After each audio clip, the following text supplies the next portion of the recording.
heavier in that regard because of the way that we've been able to run the football, not just this year, but the last 5. And so we just got to stay on our keys, and we got to play balanced and doing the things that we've done for the last 6 weeks. You say the teams play you heavier. Do you just mean in terms of the front you're getting, or can you actually feel a difference? I think it's a little bit of both, but certainly you can tell in the schematics in which they approach us. Not often do you see teams on film and they run a certain defense all the time, and then all of a sudden you have 6 men on the line of scrimmage because of what we do. And so it's different schematically. We always get something a little bit different, but I expect them to just play as hard as they can and do the things that they've done well to get them to be in a position to compete. In terms of go ahead, Nick. No, Dave, you're fine. Go ahead. In terms of run blocking cohesion, was this so far the apex of the season? This game against Tampa Bay, would you say? We certainly did well.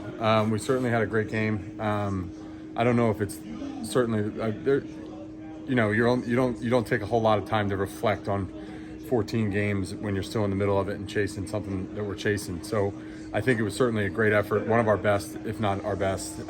We had a great game, but it's certainly a lot of opportunities to still improve, and there's still stuff we missed out there, no matter what the numbers say or what we did all day on offense. And no matter the idea is to just keep getting better on this journey that we're on. And we're not thinking about it like we have 3 games left to play. We got 9 games left to play, or 8 games, whatever the hell it gets to February 14th. So it was a great day. It was a great day on Sunday. Unfortunately, didn't get to enjoy it as much as we would have liked because we play in 48 hours. So we're focused on Seattle. Last week, you guys obviously had confidence after you saw what Brock did against Miami. How much does that grow, or does it grow in a way after you see him go out and kind of do it again against Tampa and have the performance that he did? I think it helps a lot. I mean, I think it helps Brock and his confidence. It helps everybody can feed off of that. I think it's certainly a big deal. He's going to continue to get better every time he goes out and plays, and he has this opportunity now that he can take and run with it. And everybody's so excited for him, so excited for the way he's played, so excited for the things he's going to help us do. Just got to keep it going. And it certainly is something that we can all build confidence from. If I understand correctly, after the Miami game, Kyle showed you clips of Brock celebrating in the room. Did anything like that this week at all, or not even have time for that? There's a couple things. Yeah, I mean, there was a lot of opportunities to celebrate on Sunday. I think 5 of them. I think we hit the pay dirt 5 times. So one of them, he got his first rushing touchdown too, which is pretty cool. But Brock's he's a very passionate competitor, and he's so locked into what he does and so locked into how he does his job that when it comes to fruition, you kind of see that explosion from him. And it's the same way with a lot of people. You see it with Kyle, you see it with everybody on our team. It's when things happen the right way and things that you've been working on and grinding over for hours and hours and hours.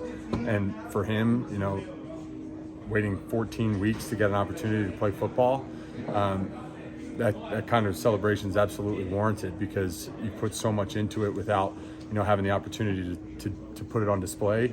And when it does and he cuts it loose and it all works the way that he wants it to, he deserves every finger guns. I was going to say, how would you grade the finger guns? It was swaggy. It was definitely swaggy. I think it was certainly something, and that's another thing we all feed off of too, just like his success. When you celebrate like that, you have a certain confidence and a swagger about you that the rest of the team can definitely feed off of and feel throughout a game.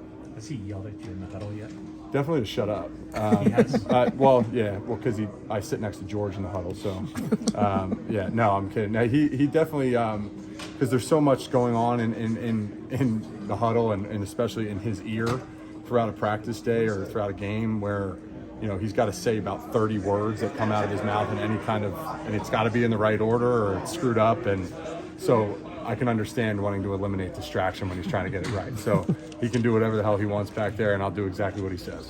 What have you shared with him about the challenges of playing in Seattle, just with respect to their fans and how loud it gets? Well, I haven't really shared too much with him. I think Brock's got enough people in his ear right now that he doesn't need me to be on top of that.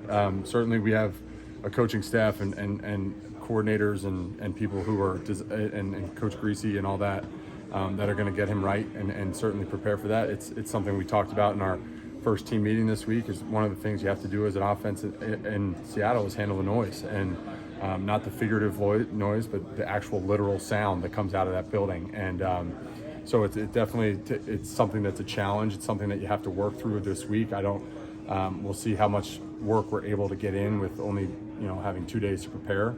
But it's at the end of the day, the only thing that changes is the snap count. Football's still the same. Timing might be a little off because the snaps a hair slower or whatever. But it's at the end of the day, you just got to block that out and do your job. All right. Mike. Thank you, Thanks, Mike. guys. Appreciate it.